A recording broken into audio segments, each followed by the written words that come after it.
know you're busy today. Did you happen to see the news about the Power 5 conferences almost getting red? No, I didn't check out the news today, but it's expected. Everybody anticipate that vote.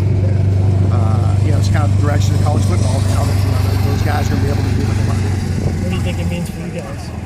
I don't know. It's a situation where the high revenue conferences have tons of money and they want to have a little bit more autonomy. I think potentially could be good for student athletes because they're talking about trying to provide some more things for them, and I think that part's all good. But it still remains to be seen how it's all going to play out. Two-a-days. First two-a-day. What does this mean to a team? Like, how do things change? What's the dynamic like? Well, this morning we were out here for about 2 hours and 45 minutes. Got some really good physical work in, working some situations, some red zone. We had some live periods down there, which was good to see. Then we came back this afternoon and in half pads, as you saw, worked a little bit more of our passing game, our third and long game.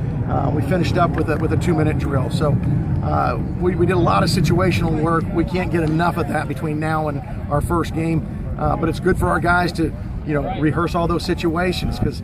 Again, you can script it, you can do whatever, but to actually play it out and see how it plays out is what these guys need right now, that experience. About a week into camp, could you maybe highlight a couple guys maybe that have been pleasant surprises in your opinion on offense, and then the same thing on defense?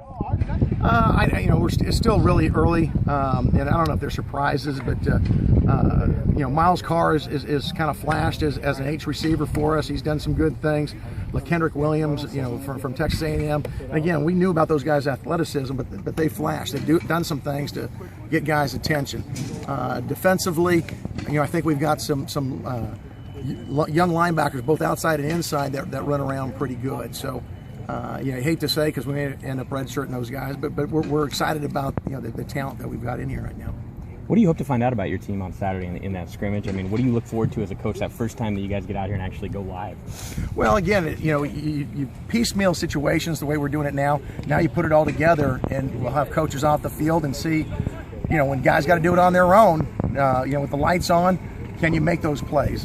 When we practice, probably 85% of the time, we're not tackling live. And so, a defender comes up and tags off and the guy's down. Well, that doesn't happen in real games. Sometimes someone makes you miss, sometimes someone forces a fumble. And that's what you want to, accomplish on a scrimmage is find out who are making those plays. I know we ask every day, but is there, of the two quarterbacks or even the four quarterbacks, is there maybe somebody who's just separated themselves a little bit heading into the scrimmage, or is it still kind of you wait and see? It's still wait and see. Right now, Brian Perrell is right where he was, at the start of camp. Brandon's competing with them. Those guys are splitting a lot of the 1 reps, and Zach Greenley's getting some of the 1 reps. So it's really those three. Hilton's still learning the system, but he's doing some good things. How important then will that scrimmage be for that competition? I mean, how important is that? Anytime you have a scrimmage, it's big for evaluation. Again, you got to show it every day, but when the scrimmage happens and it's live, that's when we put a little bit more credibility in those situations because they're more lifelike, they're more game-like.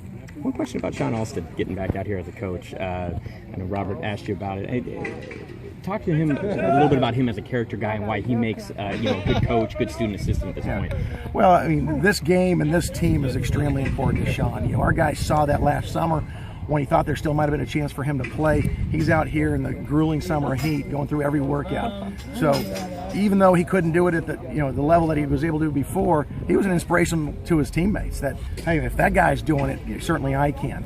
And he takes that same spirit every day out here to work. He's learning not just corner play, but he's learning the entire secondary now. He's out here, before our players are here, and he stays after because he wants to learn his craft. And a guy that has that much passion about the game, I'm certain is going to be a really good coach. Could we maybe see him on Fresno State staff one day, full time? You never know. He's still a young guy, and we don't have any openings just yet. But no, that kind of character is kind of thing that as a head coach you look for. Coach, it seems like that inside linebacker spot, especially you're counting on some freshmen to bring some depth right now. How are Xavier and Michael doing especially?